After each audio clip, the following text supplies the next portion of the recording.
প্রিয় দর্শক, আসসালামু আলাইকুম। কিভাবে শিখবো ইউটিউব চ্যানেলের আরো একটি নতুন ভিডিওতে আপনাকে স্বাগত জানাচ্ছি। প্রিয় দর্শক, আজকের ভিডিওটি মাইক্রোসফট ওয়ার্ডের একটি খুব গুরুত্বপূর্ণ ভিডিও।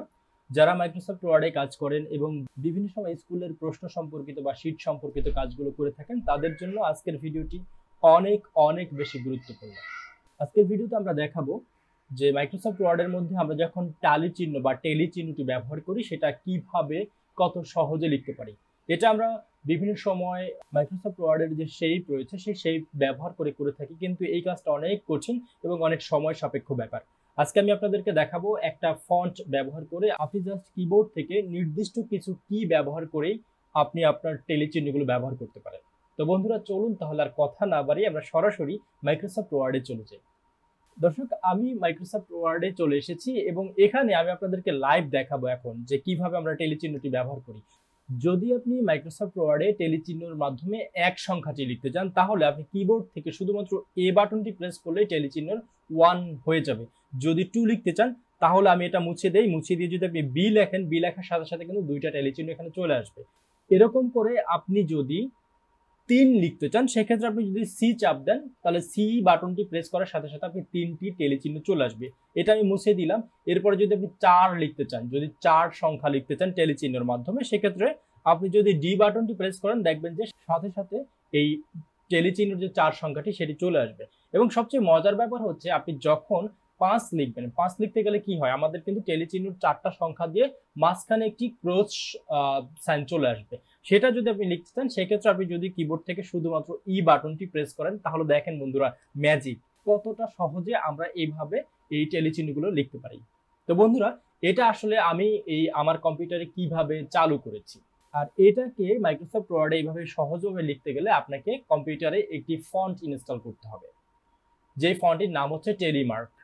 এই ফন্টটি আপনি কোথায় পাবেন? আমি এই ভিডিওর ডিসক্রিপশন বক্সে গুগল ড্রাইভ লিংক দিয়ে দিচ্ছি, সেখান থেকে আপনি এই টেলিচিনোর যে ফন্টটি রয়েছে সেটি ইনস্টল করতে পারবেন, অথবা আমি সাথে সাথে এই টেলিমার্কের যে ফন্টটি রয়েছে সেটি কোন জায়গা থেকে ডাউনলোড করবেন সেই ওয়েবসাইটটিও আপনাদেরকে দিয়ে দিচ্ছি। তো চলুন বন্ধুরা, আপনারা কিভাবে এই টেলিমার্ক যে ফন্ট সেটিকে ডাউনলোড করবেন।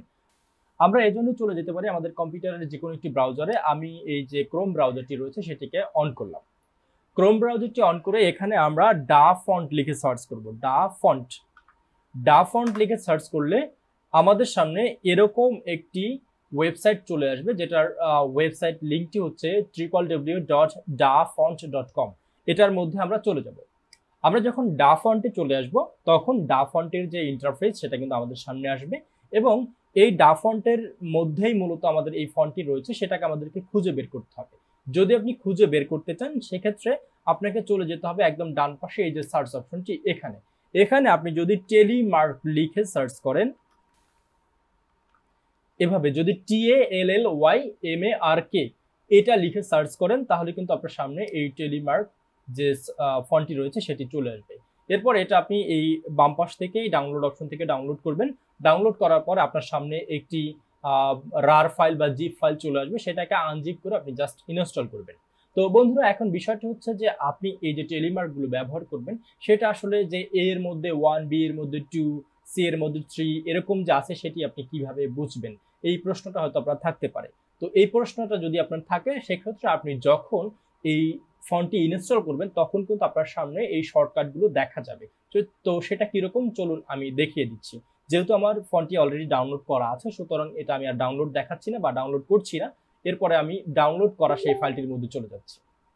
বন্ধুরা, এই হচ্ছে টেলিমার্কের যে ফন্টটা আমরা ডাউনলোড করেছি সেটার একটি জিপ ফাইল। তো এই জিপ ফাইলটাকে আপনাকে প্রথমে আনজিপ করতে হবে। আনজিপ করার জন্য আমরা এই জিপ ফাইলের উপরে রাইট ক্লিক করব। রাইট ক্লিক করার পর আমাদের সামনে এরকম একটি অপশন আসবে। এই অপশনগুলোর মধ্য থেকে আপনি যদি উইন্ডোজ 10 ব্যবহার করেন বা তার চেয়ে আপডেটেড 11 ব্যবহার করেন, সেক্ষেত্রে আপনি এখান থেকে সরাসরি এক্সট্রাক্ট অল দিতে পারেন। আর যদি আপনি উইন্ডোজ 7 বা তার চেয়ে নিচের যে ভার্সনগুলো রয়েছে সেই ভার্সনগুলো ব্যবহার করেন, সেক্ষেত্রে আপনার রার কিংবা 7 জিপ এই ধরনের যে জিপকে আনজিপ করার জন্য যে সফটওয়্যারগুলো রয়েছে, সেই সফটওয়্যারের যে কোনো একটি সফটওয়্যারের মাধ্যমে আপনি এটাকে আনজিপ করতে পারেন। এখানে কোনো পাসওয়ার্ড দেওয়া নেই, আপনি জাস্ট ইজিলি আনজিপ করতে পারবেন। তো আমি এখানে এক্সট্রাক্ট অল এর মাধ্যমে এটাকে আনজিপ করছি। আনজিপ করার পরে আমাদের সামনে এই যে আনজিপের ফোল্ডারটি রয়েছে সেটার মধ্যে আমি ঢুকলাম। এখানে 3টি ফাইল রয়েছে। প্রথম হচ্ছে রিডমি। এই রিডমি যে টেক্সট ফাইলটি রয়েছে এই টেক্সট ফাইলের মধ্যে কিন্তু আপনার সবগুলো শর্টকাট রয়েছে। আপনি কোন কোন কি ব্যবহার করে কোন কোন টেলিমার্ক গুলো লিখতে পারবেন সেটা কিন্তু এখানে সবগুলো শর্টকাট দেওয়া রয়েছে। যেমন এখানে এ চাপ দিলে আপনি পাবেন 1 ভার্টিক্যাল লাইন, ভি চাপ দিলে 2 ভার্টিক্যাল লাইন, এরকম পাবেন।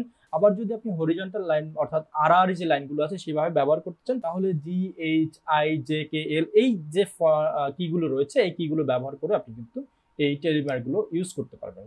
তো এখানে এরপরে দুইটি ফাইল রয়েছে, সেটি হচ্ছে একটা টিটিএফ ফাইল একটা হচ্ছে ওটিএফ ফাইল। দুটি হচ্ছে ফন্টের ফরম্যাট। আপনি এই দুটো ফাইলকে ইনস্টল করে নিতে পারেন। ইনস্টল করার জন্য একদম ইজি, জাস্ট হচ্ছে এখানে একটা ডাবল ক্লিক করলে আপনি এখান থেকে ইনস্টল করে নিতে পারবেন। একদম ইজিলি আপনি ইনস্টল করতে পারবেন। যখন আপনার সবকিছু ইনস্টল করা হয়ে যাবে এরপর আপনি যখন মাইক্রোসফট ওয়ার্ডের মধ্যে বা যে কোনো জায়গায় টেলি চিহ্ন লিখতে চান তখন শুধুমাত্র আপনি জাস্ট এখান থেকে আপনার ফন্টটি চেঞ্জ করে নিলেই হবে। যেমন এখানে আমি টেলিমার্ক ফন্টটিকে সিলেক্ট করে নিলাম। এখন আমি যদি এখানে এ লিখি তাহলে কিন্তু আমরা একটা টেলিমার্ক পাচ্ছি। যদি বি লিখি তাহলে দুইটা, যদি সি লিখি তাহলে তিনটা, যদি ডি লিখি তাহলে চারটা, আর যদি ই লিখি তাহলে পাঁচটা পাচ্ছি।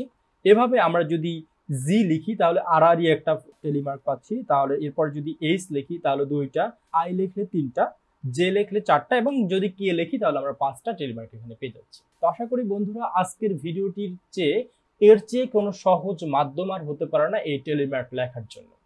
যদি বন্ধুরা আজকের ভিডিওটি দেখে আপনি উপকৃত হয়ে থাকেন তাহলে রিকোয়েস্ট করব অবশ্যই চ্যানেলটিকে সাবস্ক্রাইব করবেন এবং ভিডিওটি আপনার বন্ধুদের মধ্যে শেয়ার করে দিতে পারেন।